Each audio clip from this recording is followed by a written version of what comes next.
Hi ಸ್ನೇಹಿತರೆ, ಎಲ್ರಿಗೂ ನಮಸ್ಕಾರ. ನಾನು Kasimappa Gunjalli. Welcome to real competitive academy India. ಆತ್ಮೀಯ ಸ್ಪರ್ಧಾ ಮಿತ್ರರೇ, ಇವತ್ತಿನ ಅವಧಿಯಲ್ಲಿ ಜೀವಿಗಳ ವರ್ಗೀಕರಣ ಎನ್ನುವಂಥ ವಿಷಯದ ಕುರಿತು ಬಹುಮುಖ್ಯವಾದ 20 ಪ್ರಶ್ನೆಗಳನ್ನು ನಿಮ್ಮೊಂದಿಗೆ ಡಿಸ್ಕಷನ್ ಮಾಡ್ತಾ ಇದ್ದೀನಿ. ಸುಮಾರು ಇಂಪಾರ್ಟೆಂಟ್ ಕ್ವೆಶನ್ಸು 20 ಪ್ರಶ್ನೆಗಳನ್ನು ನಿಮ್ಮೊಂದಿಗೆ ಡಿಸ್ಕಷನ್ ಮಾಡ್ತಾ ಇದ್ದೀನಿ. ನೋಡ್ರಿ, ಜೀವಿಗಳನ್ನು ವೈಜ್ಞಾನಿಕವಾಗಿ ವರ್ಗೀಕರಿಸಿದ ವಿಜ್ಞಾನಿ ಯಾರು? Charles Darwin, Carolus Linnaeus, Mendel. ಇವರು ಬರ್ತಕ್ಕಂಥದ್ದು ಮೆಂಡಲ್ ಯಾವುದಕ್ಕೆ ಸಂಬಂಧಪಡ್ತಾರೆ? ಇವರು ಆಧುನಿಕ ಆವರ್ತಕ ಕೋಷ್ಟಕಕ್ಕೆ ಸಂಬಂಧಪಡ್ತಕ್ಕಂಥವ್ರು ಮೆಂಡಲ್, ಹೌದಾ? ಕರೋಲಸ್ ಲಿನಿಯಸ್ ಕೂಡ ಇದಕ್ಕೆ ಸಂಬಂಧಪಡಲ್ಲ. ಹಾಗಾದರೆ ಸರಿಯಾದಂಥ ಉತ್ತರ, ಕರೋಲಸ್ ಲಿನಿಯಸ್ ಜೀವಿಗಳ ವರ್ಗೀಕರಣ ಪಿತಾಮಹ, ಚಾರ್ಲ್ಸ್ ಡಾರ್ವಿನ್ ಅಲ್ಲ. ಸರಿಯಾದಂಥ ಉತ್ತರ, ಜೀವಿಗಳನ್ನು ವೈಜ್ಞಾನಿಕವಾಗಿ ವರ್ಗೀಕರಿಸಿದ ವಿಜ್ಞಾನಿ ಯಾರು ಅಂತ ಹೇಳಿದ್ರೆ, ಒಂದನೇ ಪ್ರಶ್ನೆಗೆ ಸರಿಯಾದಂಥ ಉತ್ತರ ಬಿ ಏನು ನೋಡ್ರಿ, ಕರೋಲಸ್ ಲಿನಿಯಸ್ ಎನ್ನುವಂಥವರು. ಇವರು ಜೀವಿಗಳನ್ನು ವೈಜ್ಞಾನಿಕವಾಗಿ ವರ್ಗೀಕರಿಸಿದ ವಿಜ್ಞಾನಿ. ಮುಂದಿನ ಪ್ರಶ್ನೆ,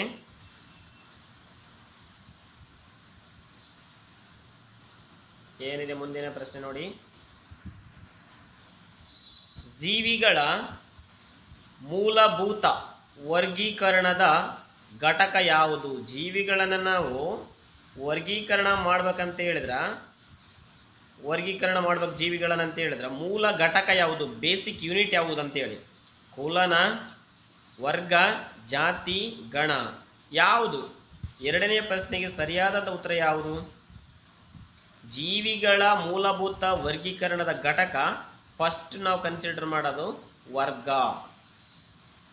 ಓಕೆ, ಆಯ್ಕೆ ಬಿ ಸರಿಯಾದಂಥ ಉತ್ತರ. ನೆಕ್ಸ್ಟ್ ನೋಡಿ,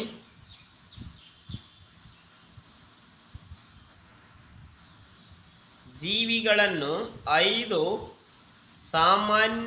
ಸಾಮ್ರಾಜ್ಯಗಳಾಗಿ ವರ್ಗೀಕರಿಸಿದವರು ಯಾರು? ಜೀವಿಗಳನ್ನು 5 ಸಾಮ್ರಾಜ್ಯಗಳಾಗಿ ವರ್ಗೀಕರಿಸಿದಂಥವರು, ಅದು ವಿಜ್ಞಾನಿ ಯಾರು? Linnaeus, Robert Hooke, R H. Whittaker, Darwin. ಯಾರು? ಮೂರನೇ ಪ್ರಶ್ನೆಗೆ ಸರಿಯಾದಂಥ ಉತ್ತರ ಎಸ್. ಜೀವಿಗಳನ್ನು 5 ಸಾಮ್ರಾಜ್ಯಗಳಾಗಿ ವರ್ಗೀಕರಿಸಿದಂಥವರು ಕರೋಲಸ್ ಲಿನಿಯಸ್ ಅನ್ನುವಂಥದ್ದು. ಇವ್ರ ಹೆಸರು ಬರೇ ಲಿನಿಯಸ್ ಅಲ್ಲ. ಏನು ಇವ್ರ ಹೆಸರು ಅಂತ ಹೇಳಿದ್ರ, ಕರೋಲಸ್ ಲಿನಿಯಸ್ ಅನ್ನುವಂಥವರು ಜೀವಿಗಳನ್ನು 5 ಪ್ರಮುಖ ಸಾಮ್ರಾಜ್ಯಗಳನ್ನಾಗಿ ವರ್ಗೀಕರಿಸಿದಂಥ ವಿಜ್ಞಾನಿ ಕರೋಲಸ್ ಲಿನಿಯಸ್. ಮುಂದಿನ ಪ್ರಶ್ನೆ ಏನಿದೆ, ಕೆಳಗಿನವುಗಳಲ್ಲಿ ಏಕಕೋಶ ಜೀವಿ ಯಾವುದು? ಯೂನಿಸೆಲ್ಯುಲರ್ ಆರ್ಗನಿಸಮ್ ಅಂತ ಕರಿತೀವಿ ನಾವು. ಯೂನಿಸೆಲ್ಯುಲರ್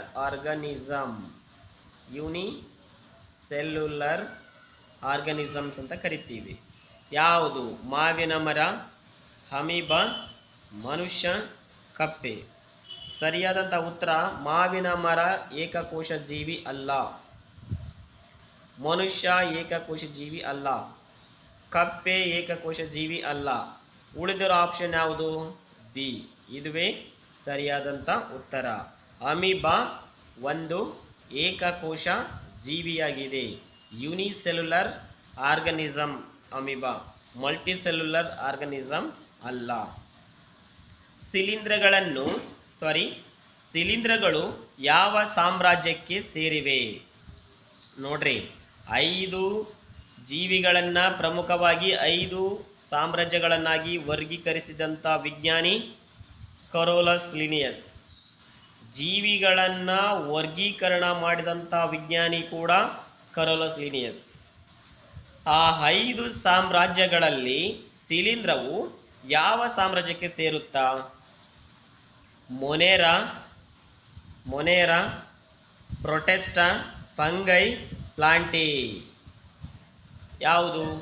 5ನೇ ಪ್ರಶ್ನೆಗೆ ಸರಿಯಾದಂಥ ಉತ್ತರ ಯಾವುದು?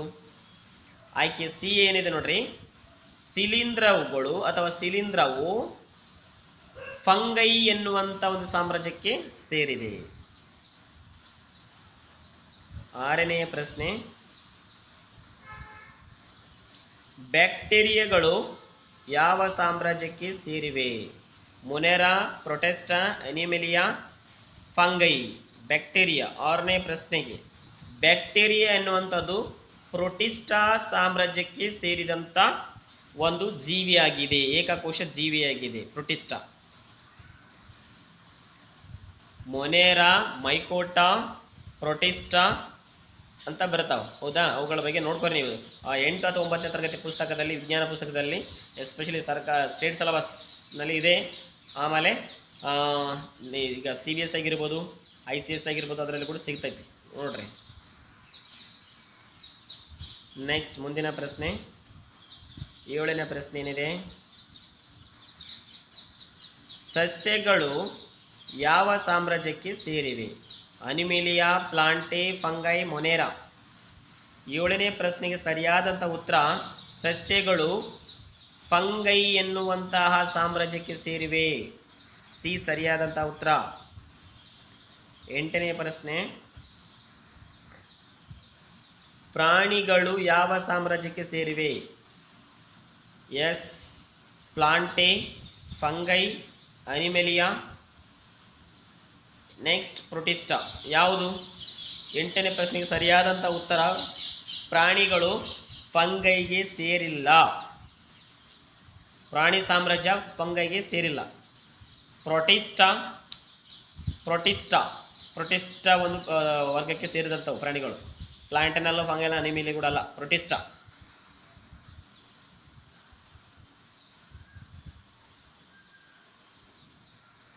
ನೋಡ್ರಿ, ದ್ವಿನಾಮ ಪದ್ಧತಿಯಲ್ಲಿ ವೈಜ್ಞಾನಿಕ ಹೆಸರಿನಲ್ಲಿ ಎಷ್ಟು ವಿಧಗಳಿವೆ ಅಂತ ಕೇಳಿದ್ದಾರೆ ಅವರು. 9ನೇ ಪ್ರಶ್ನೆಗೆ ಸರಿಯಾದಂಥ ಉತ್ತರ ಯಾವುದು? 2 ವಿಧಗಳಿದಾವೆ. ಈಗ ನಾವು ಜೀವಿಗಳನ್ನ ವೈಜ್ಞಾನಿಕವಾಗಿ ಹೆಸರಿಸಬೇಕಾದಾಗ ಎಷ್ಟು ಪದಗಳಿರುತ್ತವೆ ಅಂತ ಕೇಳಿದ್ದಾರೆ, 2 ಇರ್ತಾವೆ. ನೆಕ್ಸ್ಟ್ 10ನೇ ಪ್ರಶ್ನೆ,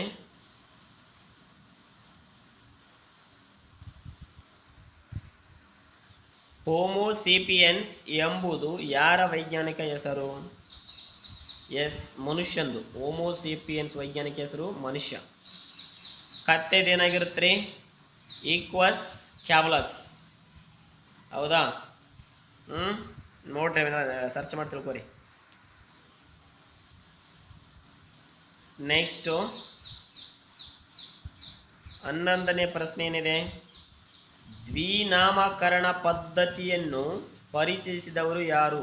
ಡಾರ್ವಿನ್, ಲಿನಿಯಸ್, ಮೆಂಡಲ್, ವಿಟೇಕರ್.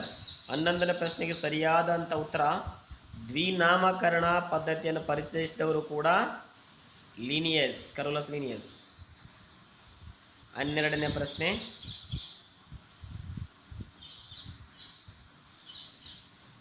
ಕೆಳಗಿನವುಗಳಲ್ಲಿ ಸ್ವಪೋಷಕ ಜೀವಿ ಯಾವುದು? ಅಣಬೆ, ಮಾವಿನ ಮರ, ನಾಯಿ, ಅಮೀಬಾ. 12ನೇ ಪ್ರಶ್ನೆಗೆ ಸರಿಯಾದಂತ ಉತ್ತರ ಸಸ್ಯಗಳು ಸ್ವಪೋಷಕಗಳು. ಸೊ ಹಾಗಾಗಿ ಮಾವಿನ ಮರವು ಕೂಡ ಸ್ವಪೋಷಕ ಜೀವಿ. ನೆಕ್ಸ್ಟ್ ನೋಡ್ರಿ, 13ನೇ ಪ್ರಶ್ನೆ ಏನಿದೆ,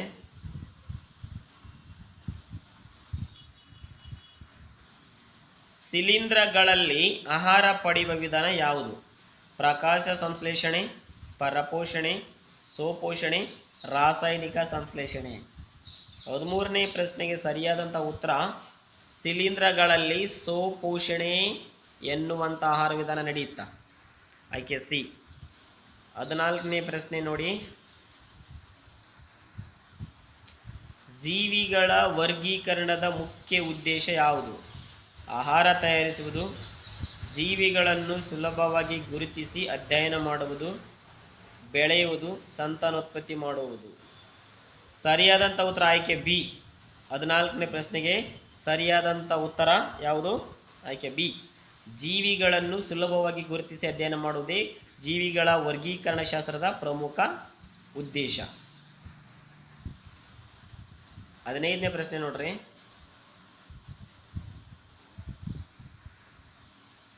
ವೈರಸ್ಗಳನ್ನು ಯಾವ ಸಾಮ್ರಾಜ್ಯದಲ್ಲಿ ಸೇರಿಸಲಾಗುವುದಿಲ್ಲ? ವೈರಸ್ಗಳನ್ನು ಯಾವ ಸಾಮ್ರಾಜ್ಯದಲ್ಲಿ ಸೇರಿಸಲಾಗುವುದಿಲ್ಲ? ಮೊನೆರಾ, ಪ್ರೊಟೆಸ್ಟ್, ಮೈಕೋಟಾ, ಯಾವುದೇ ಸಾಮ್ರಾಜ್ಯದಲ್ಲಿ ಸೇರಿಸಲಾಗುವುದಿಲ್ಲ ವೈರಸ್. 15ನೇ ಪ್ರಶ್ನೆಗೆ ಸರಿಯಾದಂಥ ಉತ್ತರ, ವೈರಸ್ಗಳನ್ನು ನಾವು ಯಾವುದರಲ್ಲಿ ಸೇರಿಸ್ತೀವಿ? ಎಸ್, ವೈರಸ್ಗಳನ್ನು ನಾವು ಮೊನೆರಾ ಸಾಮ್ರಾಜ್ಯದಲ್ಲಿ ಸೇರಿಸ್ತೀವಿ. ನೆಕ್ಸ್ಟ್ ನೋಡ್ರಿ,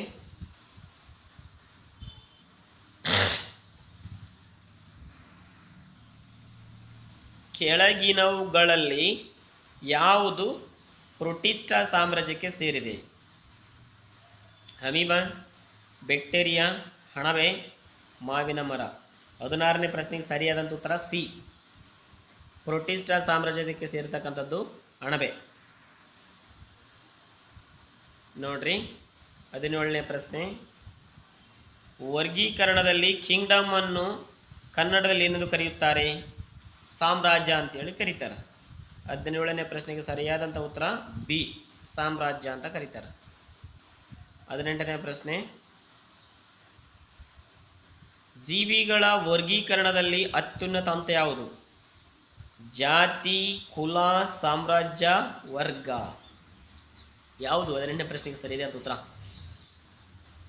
ಜೀವಿಗಳ ವರ್ಗೀಕರಣದಲ್ಲಿ ಅತ್ಯುನ್ನತ ಹಂತ ಯಾವುದು ಅಂತ ಹೇಳಿದ್ರೆ ಸಾಮ್ರಾಜ್ಯ. ನೆಕ್ಸ್ಟ್ 19ನೇ ಪ್ರಶ್ನೆ, ಕೆಳಗಿನವುಗಳಲ್ಲಿ ಬಹುಕೋಶ ಜೀವಿ ಅಮೀಬಾ, ಬ್ಯಾಕ್ಟೀರಿಯಾ, ಮನುಷ್ಯ. ಸರಿಯಾದಂಥ ಉತ್ತರ ಮನುಷ್ಯ. ನೆಕ್ಸ್ಟ್ ನೋಡ್ರಿ 20ನೇ ಪ್ರಶ್ನೆ, ಕೊನೆಯ ಪ್ರಶ್ನೆ, ಕೆಳಗಿನ ಕ್ರಮಗಳಲ್ಲಿ ಸರಿಯಾದ ವರ್ಗೀಕರಣ ಕ್ರಮ ಯಾವುದು? 20ನೇ ಪ್ರಶ್ನೆಗೆ ಸರಿಯಾದಂಥ ಉತ್ತರದ್ದು ಇಲ್ಲಿದೆ ನೋಡ್ರಿ, ವರ್ಗ, ಜಾತಿ, ಕುಲ, ಗಣ, ಸಾಮ್ರಾಜ್ಯ. ಸಾಮ್ರಾಜ್ಯವು ಕೂಡ ವರ್ಗೀಕರಣ ವಿಧಾನದಲ್ಲಿ ಅತ್ಯುನ್ನತ ಹಂತ ಯಾವುದಂತ ಹೇಳಿದ್ರೆ ಸಾಮ್ರಾಜ್ಯ. ಕೊನೆಗೆ ಬರ್ತಕ್ಕಂಥದ್ದು ಕೂಡ ಅದೇ. ಓಕೆ ಆತ್ಮೀಯ ಸ್ನೇಹಿತರೆ, ಎಲ್ರಿಗೂ ನಮಸ್ಕಾರ. ಮುಂದಿನ ವಿಡಿಯೋದಲ್ಲಿ ಮತ್ತೆ ಭೇಟಿಯಾಗೋಣ. ಎಲ್ರಿಗೂ ನಮಸ್ಕಾರ.